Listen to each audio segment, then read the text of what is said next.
stres, kalian tidak perlu frustrasi. Percaya, ini semua datangnya dari Allah. Apa tujuan keimanan?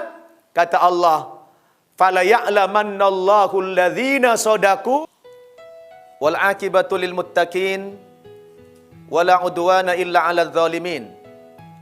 Ahmaduhu subhanahu wa ashkuruh wa ashhadu an la ilaha illallah wahdahu la syarikalah al-ilahul haqqul mubin wa ashhadu anna Muhammadan abduhu wa rasuluh al-mab'utsu rahmatan lil alamin. Allahumma salli wa sallim ala nabiyyina Muhammadin wa ala alihi wa ashabihi ajma'in. Amma ba'd. Qala Allah subhanahu wa ta'ala fil Qur'anil Karim, a'udzu billahi minasyaitonir rajim. Ahasiban nasu ayyutsraku ayyaqulu amanna wa hum la yuftanun. Walaqad fatanna alladhina min qablihim fala ya'lamannallahu alladhina shadaku wa la ya'lamannal kadzibin. Shadaqallahul azim.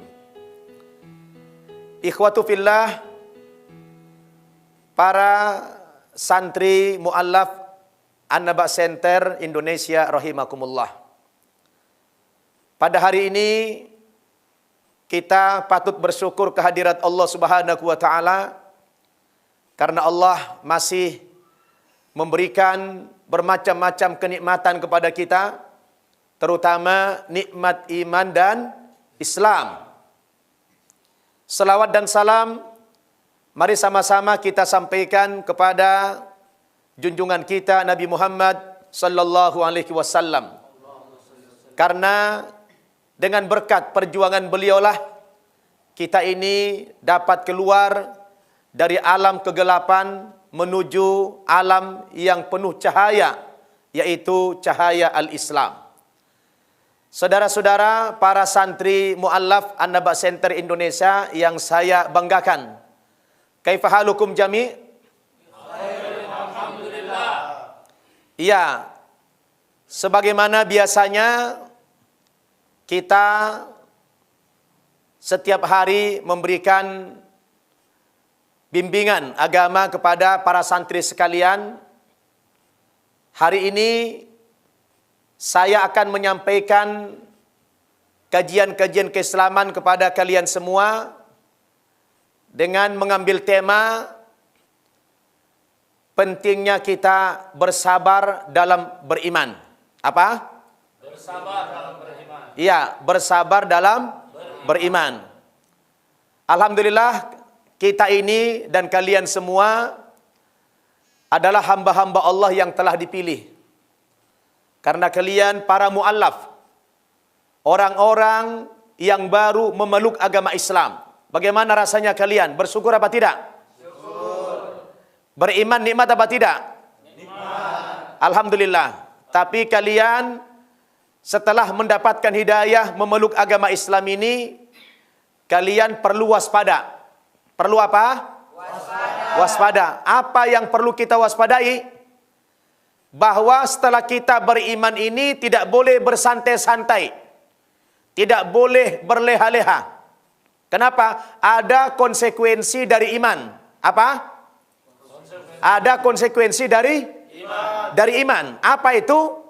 Bahwa setelah kita bersaksi Allah Subhanahu wa taala sebagai Tuhan kita, Nabi Muhammad Rasulullah sallallahu alaihi wasallam sebagai nabi kita, dan agama Islam sebagai agama kita, maka setelah persaksian ini saudara-saudara semua harus bersiap-siap menghadapi cobaan atau ujian iman dari Allah Subhanahu wa taala. Sebab dalam Al-Qur'an yang telah saya bacakan tadi pada muqaddimah di atas, di dalam surat Al-Ankabut ayat 2 dan 3, Allah Subhanahu wa taala mengingatkan kita. A'udzu billahi minasyaitonir rajim. Ahasiban nasu ayyutsraku ayyaqulu amanna wa hum la yuftanun.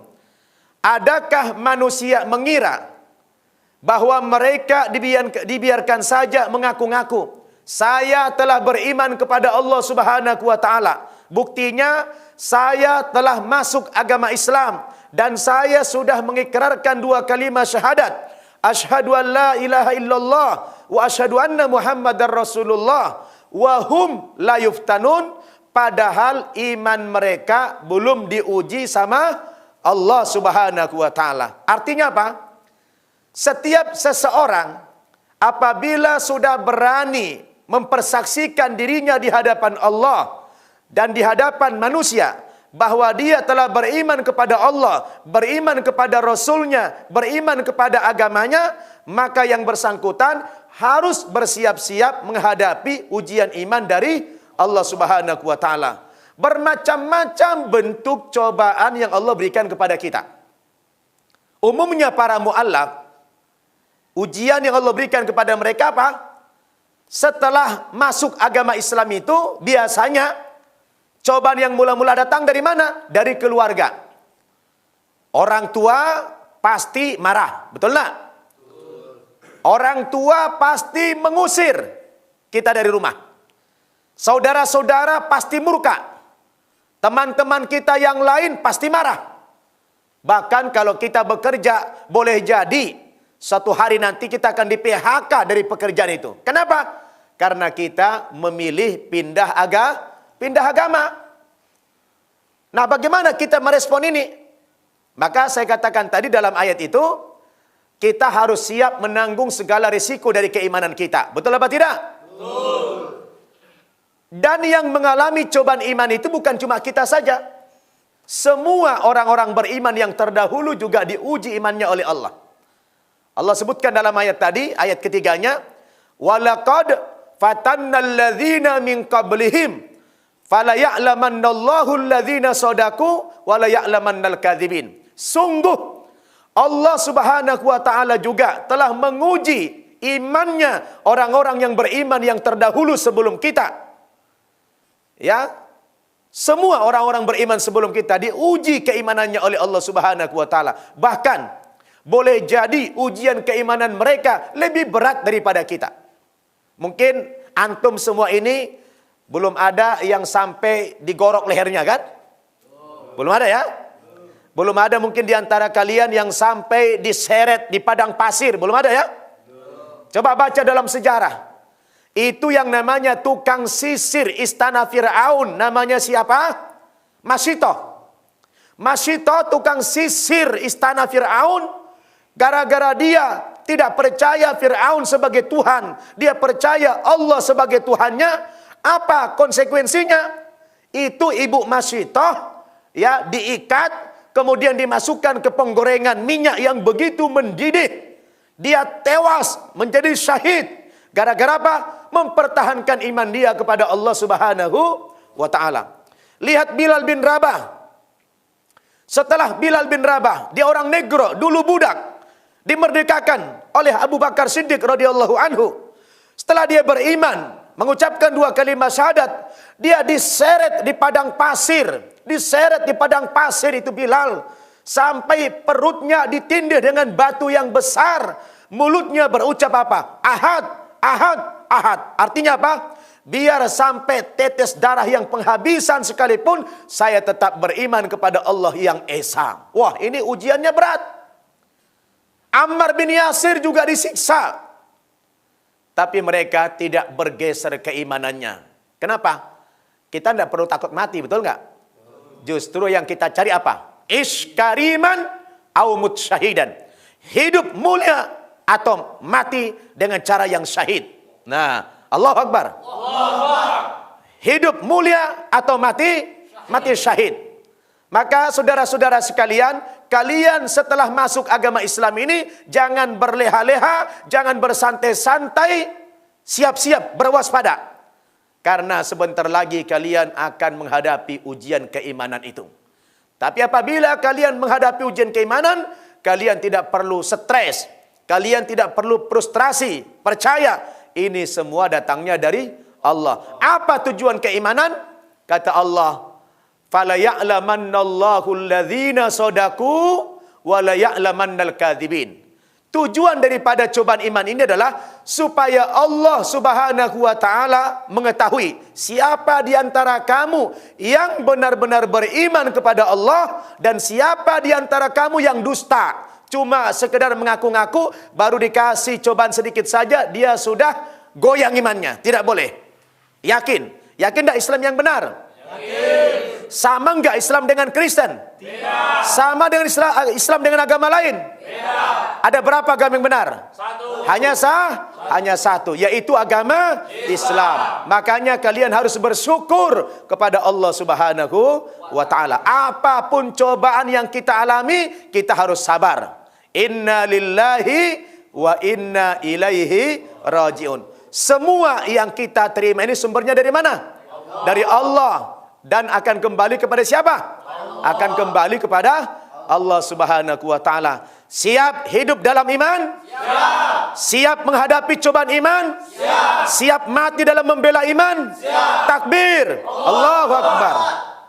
Dari ini, saudara-saudara, kita harus semangat dalam beriman. Jadi apapun cobaan yang kita hadapi, jangan pernah goncang imannya. Demikian saja, saudara-saudara, ya, motivasi sedikit dari saya supaya kalian para mu'allaf ini tabah, sabar, ya. Kalaupun nanti orang tua memaksa kalian untuk kembali murtad, wajib patuh tidak? Tidak. Kalian sebagai anak haram berbakti kepada orang tua yang orang tua itu menyuruh kalian murtad kembali. Allah katakan dalam Al-Quran surat Luqman, wa in jahadaka ala an tusyrika bi ma laisa laka bihi ilmun fala tuti'huma wa sahibhuma fid dunya ma'rufa. Jika kedua orang tuamu memaksa kalian untuk murtad ke agama sebelumnya, maka kamu sebagai anak tidak ada kewajiban untuk patuh kepada kedua orang tua itu. Bahkan kalian haram patuh kepada orang tua yang kafir. Tetapi dalam urusan kemanusiaan, kalian tetap wajib berbuat baik kepada orang tua. Wasahibhuma fid dunya ma'rufa. Jadi kalian para mu'allaf ini harus bisa membedakan kapan kita taat kepada orang tua dan dalam urusan apa kita taat kepada orang tua dan dalam urusan apa pula kita tidak boleh taat kepada orang tua. Saya ulangi, kita hanya wajib patuh kepada orang tua dalam urusan-urusan kemanusiaan. Tapi masalah akidah, disuruh kita kembali ke agama lain, tidak boleh. Betul? Nah, yakin tak? Yakin. Kuat iman tak? Kuat. Maka sampai akhir hayat kita dalam keadaan apa? Muslim. Wala tamutunna illa wa antum muslimun. Jangan kalian mati terkecuali dalam keadaan yang beragama Islam. Karena Rasul telah memberikan kita semacam hiburan. Orang beriman itu bahagia sekali. Kata Rasul apa? Man radiya billahi rabba wa bil islami dina wa bi Muhammadir rasula wajabat lahul jannah. Barang siapa yang ridho Allah sebagai Tuhannya, dia ridho Rasul sebagai nabinya, dia ridho Islam sebagai agamanya, maka kata Rasul wajabat lahul jannah, dia dijamin ke sorga. Jadi antum ini semua insya Allah dijamin ke surga apabila istiqamah dalam berislam, mentaati perintah-perintah Allah dan meninggalkan larangan-larangannya. Sanggup? Sanggup. Baik, ini saja sedikit motivasi dari saya. Mudah-mudahan ini bermanfaat dan sekali lagi berpegang teguhlah kepada agama Allah Subhanahu wa taala. Jangan pernah goyah ketika kita menghadapi cobaan. Katakanlah inna lillahi wa inna ilaihi rajiun. Terima kasih.